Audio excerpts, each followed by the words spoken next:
George, you know the dumbest thing there is about this movie? Is it the bugs? No, it's not the bugs. Is it young men and women showering together and the guy's not either getting horny, hard, or making dick jokes? No, it's not the shower scene. Okay, Joe, I give up. What is it? It's that boot camps can still exist, but crew cuts don't. Oh yeah, no shaved heads. No shaved heads, what the fuck? What kind of militaristic fascist society allows everyone to have their own individual hairstyles? That really upset you, huh? I was in tears. Tears? People are slaughtered in this picture. But the hair brought tears to your eyes? Well, you know I'm a very sensitive person. Clearly.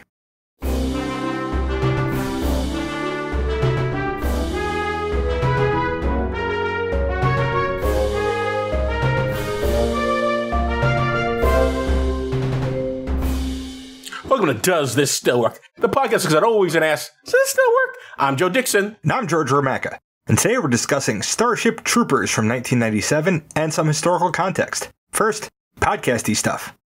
You can reach us at dtswpod@gmail.com, on Facebook, Letterboxd, and on our YouTube channel. Joe is on Blue Sky at joedixon.bsky.social.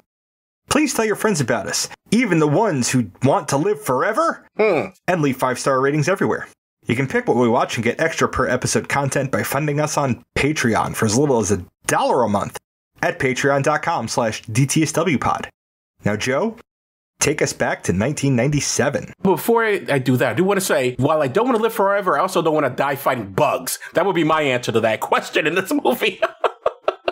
Anyway, this film, back in 1997, was seen by some critics as pro-fascist as opposed to the satire of the source material. For those who don't know, the origins of this movie began with sci-fi writer Robert Heinlein, who wrote Starship Soldier way back in 1959. Now, I did not read that particular Heinlein book, so I can't tell you if it was as far right as some have made it out to be. However, I did read some of his other books. Well, one other book, Strangers in a Strange Land. And I can say this for sure, Robert Heinlein was a terrible writer. I don't care what awards he has won. I don't care if he's the dean, dad, or dildo of science fiction writers. He sucks. I can't even tell you the politics of A Stranger in a Strange Land because all I remember about it is that it was boring. I mean, you know a book is bad when the Bible is more entertaining by comparison. And the Bible is awful. God-awful, ironically. It's amazing how many of these classic writers, like Catcher in the Rye, terrible book. Wow, you and I disagree. Catcher in the Rye was fantastic. Okay, I might actually be thinking about a different book. Never mind. Forget I said this. Wow, you backed out fast. But a lot of these books, whatever. Never mind. I'm not going to go down that road because I actually haven't read enough to be making the statement that I'm about to make. What is also awful was some of the events in 1997 that involved fascism, authoritarianism, and all those goodies. Let's start with Nazis. George, read this headline from the Modesto Bee. End of century deadline set for returning Nazi gold loot. Now, obviously, that's not awful, but why on earth was that still happening in the late 90s? All that gold should have been returned by the 70s or 60s for pity's sake. Anyway, let me quote. The United States set an end-of-the-century deadline Thursday for distributing cash from looted Nazi gold to Holocaust survivors who are nearing the end of their natural lives. If all this is not completed by then, we will have failed to do as much justice in an imperfect world as we are capable of doing, U.S. Undersecretary of State Stuart Eisenstadt said. He spoke at the end of a 3-day conference on the gold plundered by the Nazis during World War II. The deadline was backed by Britain and appeared to be generally accepted by the 41 nations in attendance. Ladies and gentlemen, now coming up is my favorite part. 9 countries announced immediate contributions totaling more than 14 million. Before the conference, more than a dozen countries had established historical commissions and many promised to open archives and declassify documents. The Vatican, however, remained silent, despite charges earlier this week that it received gold wrested from gypsies in a concentration camp in Croatia during the 1939 to 1945 conflict. End quote. Yeah, the Vatican was like, we got our genocide gold fair and square. Fuck you. We don't give anything back. We're the Catholic Church. Any thoughts, George? No, that tracks. Because to my knowledge, the Vatican still hasn't paid up For that or all the, child rape. All the criming. Well, they've been sued a lot for the child rape thing, so that they have paid up, just not the way they would have liked, like never. Right. It's what they would have liked. And not enough. And not nearly enough. True, true, true. Moving on. I think most people say political extremism, such as with the Nazis, is just secular religion with a ruler standing in for God. And the Hitler lovers were certainly into mysticism, though I don't know if they were also into UFOs. Unlike this cult, they committed mass suicide in 1997. This is brought to us from the Toronto Star. Headline, George. Believers felt UFO would take them home. Take me home, because I don't remember. Okay, that's not in the article. Okay, so these people... Didn't you sing that at karaoke the other day? I did. Huh. I like that song very much. Those people, 39 of them to be exact, were members of Heaven's Gate. They were a cult who lived in a mansion in San Diego and believed their bodies were just containers, and if they killed themselves, they would be released from those containers and get to travel in space with the Halley Comet. There were 21 women and 18 men, ranging in ages from 25 to 65. The biggest thing I remember about them is that they all wore Nike sneakers and the dudes castrated themselves. I don't know if those two things are related. I mean, I've worn Nikes. And you're intact? I didn't do that. No, okay. Yeah, the damage done to mine was done when I was an infant, so. According to Wikipedia, an alien spacecraft known as a Tila would collect them all and transform them into perfected beings, whatever that means. My perfected being would involve me keeping my dick. Mm-hmm. If getting on your starcraft involves me losing my cock and balls, I don't want to go. But that's me. That's me too. That's you too. Okay, we both agree. We want to keep our cock and balls. Yep. Okay, George, tell us about Starship Troopers. Okay, this was directed by Paul Verhoeven. His work we've seen for the show in Showgirls. And I've seen in Benedetta, and we both seen in Basic Instinct. And I've seen in RoboCop, Total Recall, and Hollow Man. This was written by Edward Neumeier, whose work I saw in RoboCop, and the novel it was based on was written by Robert A. Heinlein. And I've already discussed him. He sucks. Yep. Blurbs. IMDb says, humans in a fascist militaristic future wage war with giant alien bugs. Okay. That makes sense. Yeah, I'll go with that. Sure. Netflix. When fire-spitting, brain-sucking bugs attack Earth and obliterate Buenos Aires, an infantry unit heads to the aliens' planet for a showdown. You know, I miss the paragraphs. Where are the nice long paragraphs? Full of parentheses referring to the actors? Yes. Those are from YouTube. So, in the tradition of Star Wars, this film That's an insult to Star Wars. I'm sorry. This film opens with very few credits. It just gives the studios and then the title. This is followed by a propaganda reel for the government of Earth on the federal network. The important takeaway is this. Join the mobile infantry and save the world. Service guarantees citizenship. It then switches to a newsreel describing a bug meteorite headed towards Earth that gets blasted out of the approach by Earth's orbital defenses. These meteorites come from an asteroid belt surrounding the planet Klendathu, which is where the bugs originate from. Now, I don't know if you get into this later, but since you mentioned it, and it's right there at the beginning of the film, I do want to bring this up. Do you think this was a false flag? We jump back a year in a second. No, I understand. But I'm saying that asteroid, do you think the asteroid attack was real? Yeah, they caught one. The reason like I said, we can get further into it later, but the reason I think it was a false flag is because when they eventually do confront the bugs, they never use a rock. No, they do. When do they use asteroids? Well, I'll get to it. We'll get there. I don't know what part of it. You fell asleep for half the movie. I don't remember them using any asteroids when they were fighting. Okay. I mean, I remember asteroids being there, but I don't remember them controlling them. Finally, we get a live feed from our own invasion of Klendathu and watch 3 soldiers and a cameraman get brutally and bloodily killed by a giant bug. That's the only description I'm going to give of this thing. It's a bug. Use your imagination or watch the movie. Or don't. Or don't.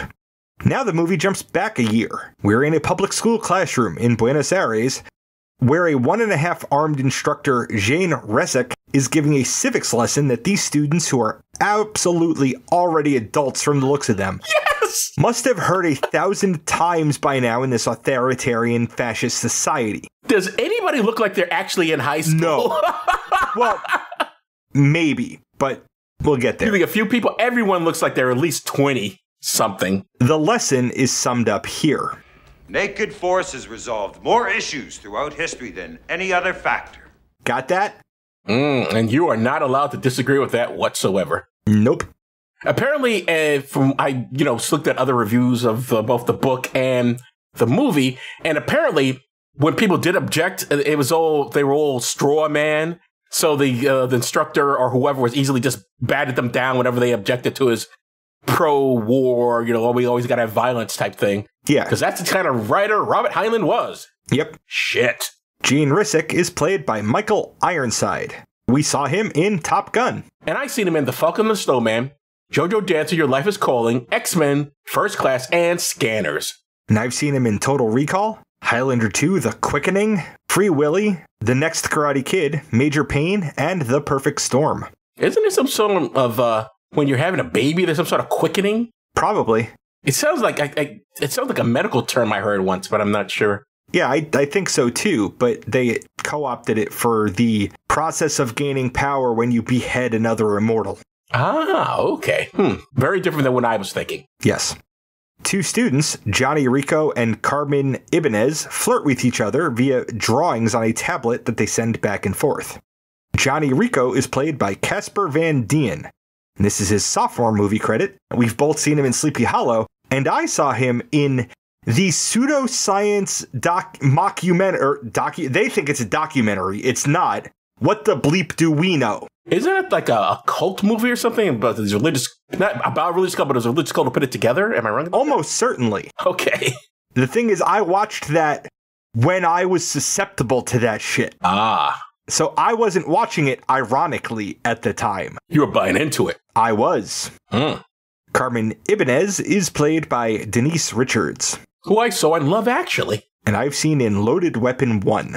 After class, Johnny and Carmen go to the quad to check their math final scores on a giant screen where everybody can see what you got. Carmen got a 97%, and that will help her in her quest to become a Starship pilot. Rico got a 35%, which would make him cannon fodder. Indeed. His good buddy Carl Jenkins comes up to mock him for his low math scores and ask if he's putting his penis inside Carmen yet. Sounds like a question I would have asked. Yes. Of you, if we were in this movie. We don't see what Carl's math scores are because they don't matter. His talents lie elsewhere. Carl assures Rico that if Carmen doesn't want to put out, their other classmate, Dizzy Flores, certainly will. He's not wrong. Carl Jenkins is played by Neil Patrick Harris, and he's the only one that I could have maybe seen actually being 18 years old. I don't see that, but because he's certainly younger looking than the other actors. Yeah. This was his senior movie credit, which, for us means it was his fourth movie. Ah. And I've seen Neil Patrick Harris in Gone Girl, A Million Ways to Die in the West, a very Harold and Kumar Christmas, and Harold and Kumar Go to White Castle. And we both should know him from Doogie Howser, MD. And I've seen him in How I Met Your Mother, a TV show, and heard him in Cloudy with a Chance of Meatballs. Dizzy Flores is played by Dina Meyer, and I've seen her in Dragonheart and Star Trek Nemesis. Their next class is Biology, where they dissect an Archilian sand beetle, whatever the fuck that is, while the blind teacher waxes on about how humans are inadequately evolved to face the threat of bugs that can colonize planets by hurling their spores into space. Carmen blows chunks to Dizzy's amusement. After class, Rico goes over to Carl's place to show us that Rico has 0 psychic ability, while Carl can telepathically convince his pet ferret to go run up his mother's leg. Which is a weird thing to want your ferret to do. Yep. Later in the afternoon, there's a football game between Rico's high school and a rival high school. Rico is the quarterback. The rival quarterback, Xander Barraclough, ends up flirting with Carmen, catching her interest because he is leaving to go to Fleet Academy after graduation. This almost distracts Rico enough to cost them the game, but he manages to pull off one last touchdown. Xander Barraclough is played by Patrick Muldoon, and this is his sophomore movie credit. And I should say very quickly, for those who have seen the movie, and obviously for those who haven't, this football game has both boys and girls playing the football. The girls are on the team. And that is important because for a lot of people that shows, and I guess technically it was progressive for Heinlein. He did evidently do that, show men and women both have an equal status in his books. It's very and stuff. egalitarian for a fascist society. Yeah, for a fascist society. Back at home, Rico is getting ready for the post-football game / pre-graduation dance. His father gives him grief about wanting to join the military. His parents dangle a trip to the Outer Ring, Zegma Beach, where he's always wanted to go, as a bribe to discourage him from joining. I think the parents are supposed to be, I mean, what did you think? I think they're supposed to be seen as bad in this, but I wouldn't want my kid to go join this fucking fascist army either. Yeah, they're supposed to be the strawman liberals here. The strawman not fascists. I guess so. Yeah. Because I do get the impression we're not supposed to like what they're saying. But No, they want him to not throw his life into a meat grinder, and they want him to go to college. Yeah, perfectly reasonable. Nothing they say is wrong. But it's my life, Mom and Dad. It's true, but we don't want you to throw it away. Yep. At the post-football game / pre-graduation dance, Dizzy makes a beeline for Rico to dance with him and ask why they never got together. Rico is totally into Carmen and just wants to be friends. He excuses himself to go talk to Mr. Reshik to thank him for such a wonderful class. Reshik encourages him to do what he wants to do and join the military. Why was he thinking it? Reshik, from the very first time we see him, seems like a dick. Yeah, because he's a fascist. I don't know why he likes him. He has a father figure at home.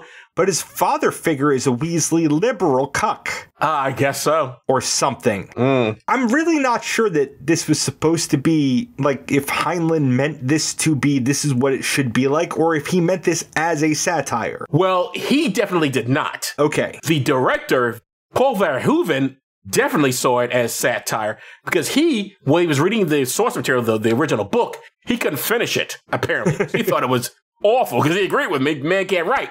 And he just thought it was too fashy for him. So he came out, so he satirized the material.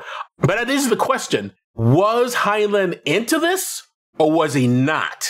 And who knows? The man was a white man in the 50s. I'm going to say yes, he was into it. The smart money's on yes. Rico finds Carmen having a friendly chat with Xander, who is at his school's dance for some fucking reason. That's right. He's in a different school. He doesn't even go there. He doesn't even go here.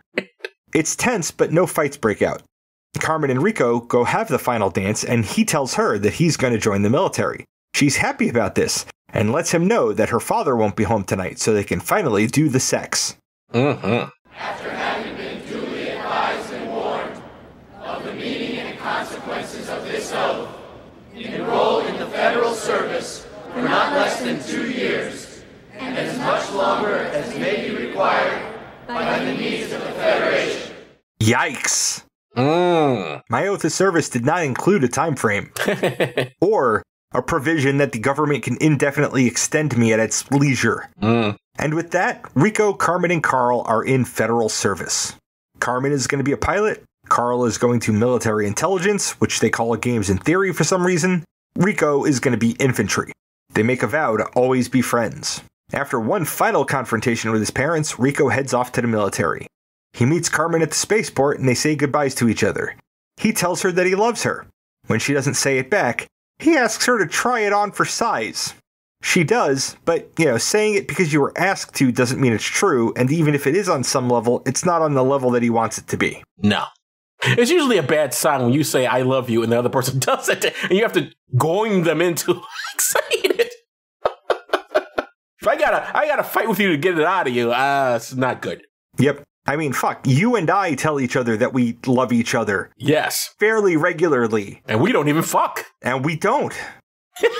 We don't even cuddle. Not at all. We get another propaganda reel of citizen soldiers letting children play with large automatic weapons. Then we watch one of the bugs destroy a cow that they censor. I guess they'll stop censoring gore at some point, because they don't censor it when the bug's killing the humans in a year. Yeah, the other weird thing about this is because they show public executions. So, is that censored? Right? Finally, we get a story about a group of Mormons that disregarded the dangers of bug colonization and established Port Joe Smith on a planet that was already colonized by the bugs. It did not end well for them. Ha ha ha, Mormons! Now it's time for this military movie's training sequence. Interestingly, the future boot camp does not require recruits to shave their heads. What the fuck? And for a fascist authoritarian future, Sergeant Zim isn't even particularly verbally abusive. No, he's really not. The Full Metal Jacket is way worse. Way worse. He does break one recruit's arm. And who should show up but Dizzy, who specifically requested to be transferred to this unit, claiming it was the best. Not at all, because Rico is in it and she still wants to chase that dick. Rico seems to enjoy watching Dizzy get choked out by Sergeant Zim. And this is how kinks are born. Sergeant Zim is played by Clancy Brown. For the podcast, we've seen him in The Shawshank Redemption and Flubber. We've both seen him in Thor Ragnarok and Cowboys and Aliens. And I've seen him in Promising Young Woman and Bad Boys, the 1983 version, not the one with Will Smith and Martin Lawrence. And I've seen him in Warcraft, the movie. When you say the movie, I assume it's based on the game? Yep. Came out a bunch of years ago. Was it any good? It was what I expected it to be. Huh. It was 100% fan service. Ah. Which, when you get a movie based on a game, that's what you go for. You just go for fan service. Sure. Give them everything that they already know. We get to know one of the recruits, Ace Levy, a little bit when he cuts in line at the chow. Rico stands up to him, and Ace says, hey, they should be buddies, before another recruit shoves him to the back of the line where he belongs. When Dizzy asks to sit with Rico, he expresses annoyance at her presence, saying he joined up to get away on his own and she just had to tag along. Ace Levy is played by Jake Busey, and I've seen him in Twister. Does he or does he not have the largest set of teeth you've ever seen on a human being? Is he related to Gary Busey? Because he 100%. Looks like he looks like he's related to Gary Busey. I believe that's his son, yeah. But look at those teeth. That's a lot of teeth on that man's mouth. It's a lot. He doesn't have any more teeth than most people, but they're bigger. At knife throw training, Ace, wisely, asks why they need to know how to throw a knife when they're just going to nuke the bugs anyway. For his questioning, Zim throws a knife through Ace's hand. Which really doesn't answer his question, since I guess they do use a knife at one point in the film, but most of the time they're shooting. Yeah, and the knife isn't thrown at that point. No, not at all. Then we get a co-ed shower scene, because why not?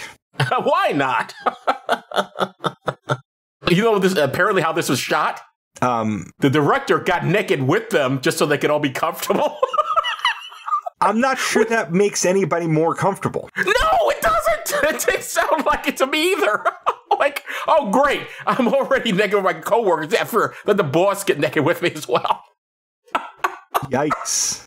One recruit asks the others what they're there for and gets things like politics, having babies because getting a child-rearing license is easier for citizens, and wanting to be an officer.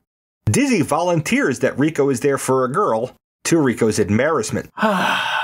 Now, you originally saw this picture, right? Yeah, I'd seen it before. What did you think when you first saw that shower scene? Tits. You ever get to see man ass as well? Yeah, I did this time. Because I let myself. It's like, apparently that scene exists, and then people obviously at the time commented, hey, is that kind of weird? They're young people, and none of them are horny for, like, they're all showering together. None of them even gets a hard-on that we can see, but also we don't see any dick. No, well, there was no way we were going to see any dick. This is movies. That's not allowed, unless in very specific instances. But if it's Harvey Keitel. Yeah, unless it's Harvey Keitel. His dick you can see all the time. But they were asked about this. Why was there, this shower scene, and yet no one's horned up? Why isn't that kind of weird? And Verhoeven's answer was, well, fascists are not horny. That is such bullshit. Especially later, we see them having sex, so obviously they do get horny. Right. And previously, he has sex with a girl, so... Yeah. Hey. But that's his reasoning. Fascists, They don't get all horned up. In the barracks, Rico films a video message for Carmen, and his fellow recruits act like a bunch of jackasses in the background. That was probably the most realistic depiction. Yep.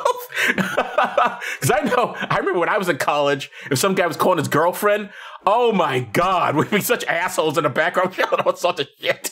Yep. Guys were yelling, oh, honey, come back to bed, and all this other bullshit. It was really bad. On the moon, Carmen gets that video, blows a kiss to a screen that Rico can't possibly ever receive, and then boards a shuttle with another pilot candidate. She flies recklessly through the moon's orbital defense platform. Reckless, but skilled. No damage to anything. Mm-hmm. She's in a good mood because she gets to fly a big ship today as the pilot trainee. She reports to the ship, and who should be that ship's actual pilot but Xander, She backs that large ship out of its parking space and they make a faster-than-light jump to Jupiter. Back in boot camp, Rico and Dizzy are on the blue team in a red versus blue capture the flag laser tag with electrified bodysuits match. That must have been a flashback for you. Nope. Well, you get to play laser tag when you were in the military, I'm saying. Yeah, with stationary targets on a firing range. Okay. No, it was nothing like this. Okay. This looks like a lot more fun. It's not looking good for Rico and Dizzy, but she tells him to do one of their football plays from back in high school, and I have no idea how he translates that into combat action, but he does, and they win the game. Mm-hmm. Sergeant Zim decides to make Rico a squad leader. Because why not? Why not? Rico and Dizzy become friends again, and Rico's squad is happy for him. Then he gets a video message from Carmen saying, hey, look, I know we were something in high school, but I want to have a career and stuff, so we're breaking up. That's also one of the more realistic scenes. Yep. That could happen today, sure. Next day, they have a live fire exercise where they're using live rounds against dummy shooting lasers. One of Rico's teammates' helmet keeps falling into his eyes. Rico has him take the helmet off in the middle of the exercise to try and fix it. Somebody gets knocked down and fires wildly, which blows that recruit's brains out. Rico loses his squad leader position. Mm-hmm. He is sentenced to administrative punishment and receives 10 lashes in front of the entire recruit population. Now I hadn't seen the movie before, and I probably had the same reaction when you first saw it. He said, administrative punishment? That doesn't sound so bad. I thought he'd be in a desk or something. How's administrative means I get whipped? Well, one hallmark of fascism is euphemism. I guess. Up on the ship, Carmen and Xander have a third watch bonding moment. She's a math whiz, so she calculated a more efficient course to Jupiter. This also put them in the path of an asteroid coming from the arachnid quarantine zone, and they barely managed to avoid it. When everything calms down, they have no way to alert Earth that a bug rock is on its way. And here's where that is. That rock came from Klandathu. See, but I'm not clear how they can shoot rocks. You know the bugs with the asses that shoot shit into space? I saw them shoot fire. I didn't see them shoot any rocks. They shoot the fire into the rocks. Ah, okay. I guess. Yeah. Johnny took his 10 lashes and decides that's it. He begins to quit the federal service. That is, until news reports that the bug asteroid has wiped Buenos Aires, he and Dizzy's hometown, off the map. The federal council unanimously votes that they invade Klandathu. Fast forward, and invasion prep is underway. On space station Ticonderoga, deep within the arachnid quarantine zone, Rico and Carmen run into each other.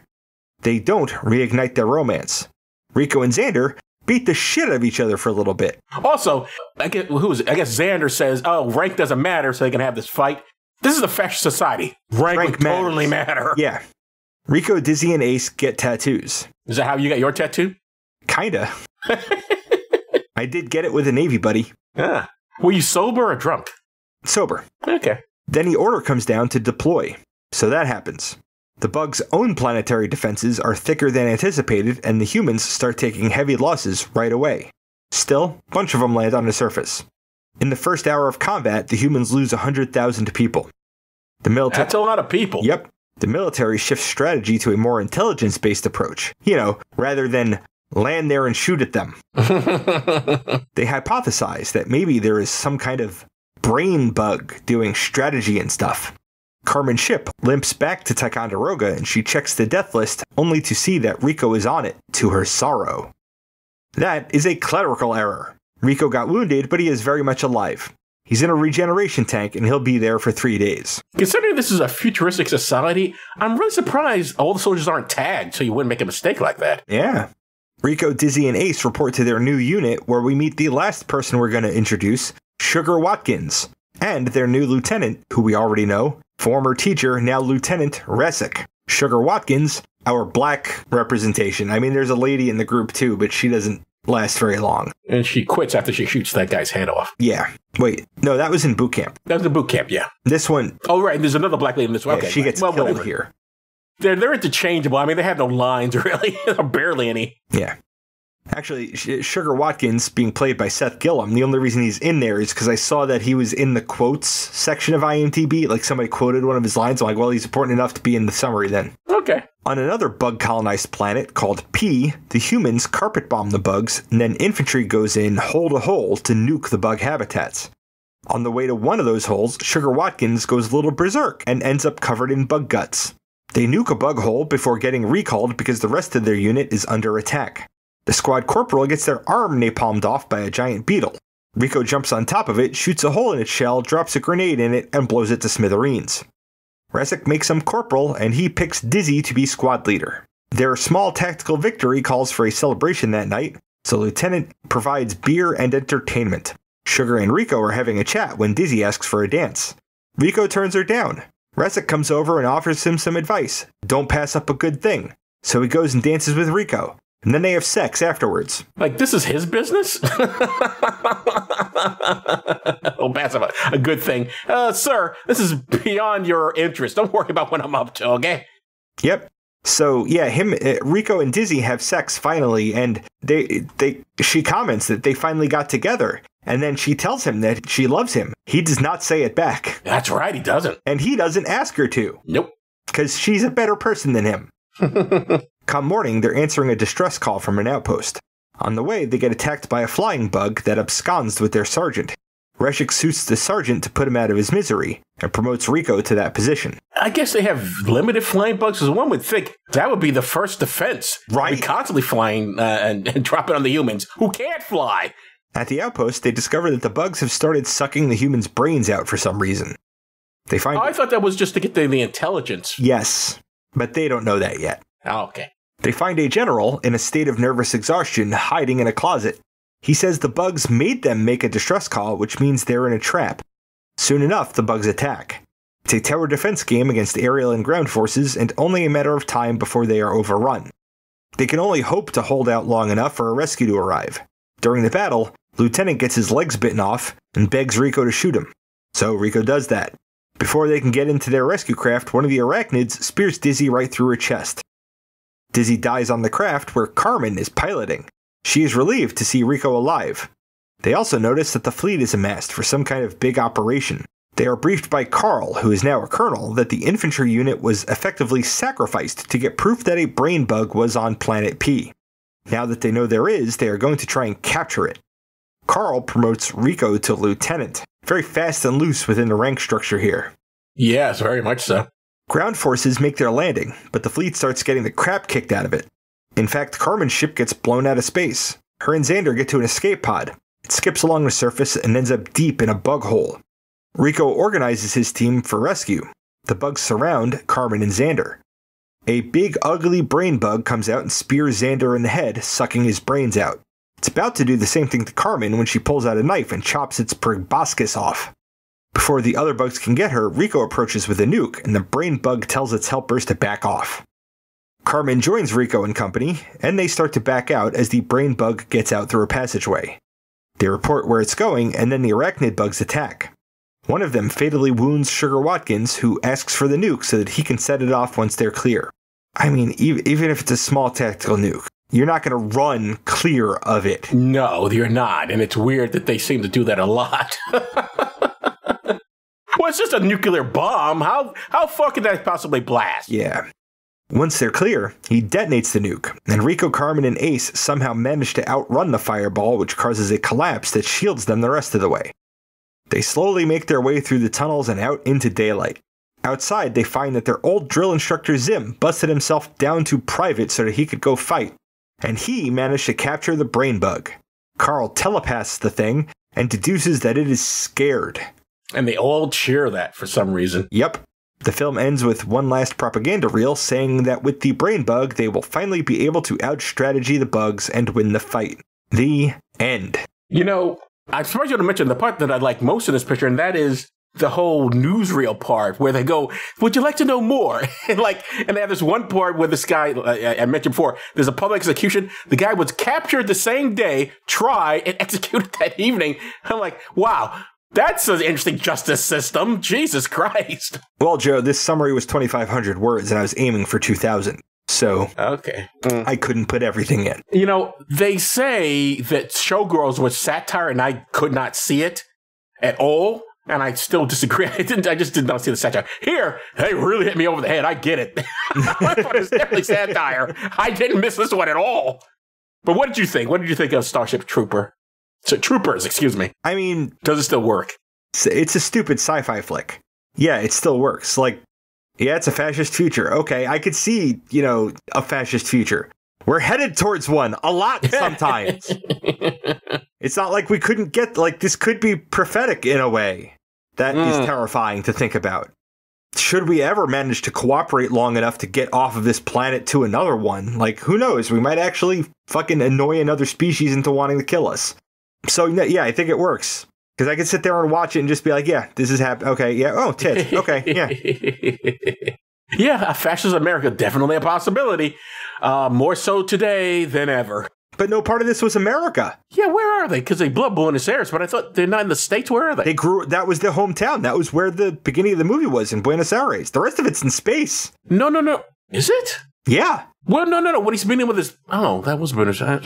The reason I didn't do location, because I couldn't figure out where they were. I didn't think it was in Buenos Aires. Whatever. I don't care. The movie has nothing to do with Buenos Aires. It could have been in New Jersey. It was a one-world government. So... Yeah. Actually, it was a multi-world government. So, yeah, it doesn't work. Definitely, fascism, definitely. Like I said, I see the satire on this thing. Overall, yeah, I guess it does work. There are a lot of things wrong with the picture that is separate and apart from just the fascism thing. I think the actors are all... I mean, a lot of people dislike the acting in it. I thought the performances were fine. I just thought everybody looked too old. Which, if that was the point of it, then they should have said so. Or not literally in the picture said it, but the director never says, oh, I just wanted them to look older because I was satirizing army movies or military movies or something, or high school films or something. It's just like, everyone look entirely too old. I'm surprised people didn't get the point, because I totally understood, the director clearly is not pro this future. I'm surprised people watch it and oh no, they're really for this. I can see young boys and maybe some young girls watching. And that's to your point about you can't make an anti-war film. Yeah. That's that phenomenon. Yes. Yeah. I can totally see them watching this going, yeah, rah, rah, rah. But for me, I thought the bugs were the heroes and the humans were the villains. Not only are they all fucking fash, they're idiots. Their first thought, when these asteroids hit an asteroid hits your planet, you automatically think it's from the bugs. Well, you can calculate trajectory and, where something came from. Okay, maybe.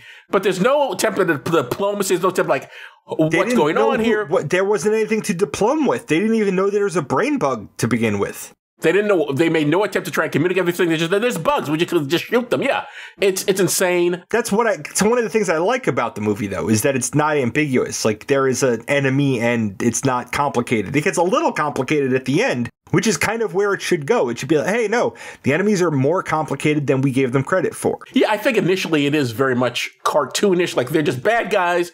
But as we get to know more, a little bit more, we can say, oh, there's a brain there. There's something more than just evil things. For myself, I just thought the bugs were defending their homeland, really having invaded them.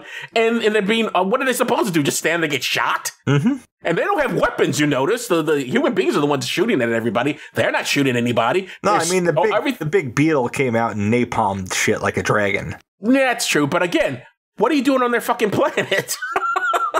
Wait, what response would you want? Well, they didn't land on the bugs' planet until after the asteroid destroyed Buenos Aires. True, but again, the initial conflict was because the bugs had colonized a different planet and humans landed there, and that's where everything broke out. It was probably an accident. Maybe. But in a fascist human society, even if the bugs could be diplomacied with, that wasn't a government set up for diplomacy with anybody. I mean, one of the arguments I saw is that people say, well, a fascist government doesn't really have to make an excuse to go to war. However, fascist societies need enemies. Yeah. They have to have somebody to hate. So I can, if the war was not a false flag, I certainly can believe that they exploited it. Because these guys need something to shoot. They need something to go send all their boys off to die. Otherwise, what are they standing for? Mm-hmm. The whole idea of the society is violence works. Well, violence against whom? We need to be violent against somebody to prove that it works. So I don't know. I for myself, like I said, I saw the satire. I think the human beings are the bad guys in this picture for me. But does it still work? Yeah, I guess overall it does. I think it's good satire. Like I said, I see it way more than I did in goddamn Showgirls. That's for fucking sure. Mm-hmm. So I guess we both say it works. Alrighty. George, what's up next? This is the last film from Aaron, our top patron. Thank you, Aaron. Getting caught up on all his patron rewards. And we'll end our variably military June. Next week, we will be going way different with Love and Basketball from 2000. Yep. So I guess that's it for this episode. I'm Joe Dixon. Thanks for listening. And I'm George Romaka. Thanks for listening indeed, because if a podcast drops and there's nobody around to hear it, it's just another collection of ones and zeros that doesn't matter. What's it thinking, Colonel?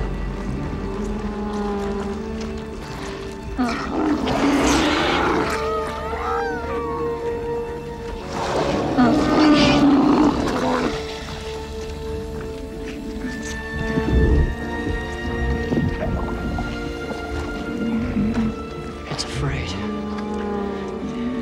It's afraid!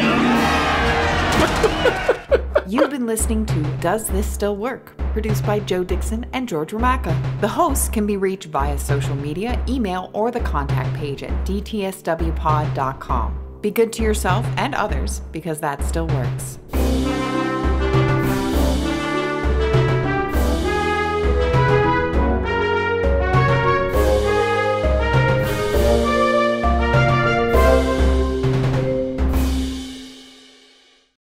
Later in the afternoon, there's a football game between Rico's high school and the Arrival High School. Rico is the quarterback. The Arrival High School? Huh? You mean Rival High School, right? Not Arrival. I said rival. It says Arrival because fucking voice to text. Oh, I heard you say Arrival. I guess I was looking at it when you said it. I'll just read it again. Would the world be better or worse if superheroes existed? What old school skill set do you have? What's the worst piece of advice you ever got from someone?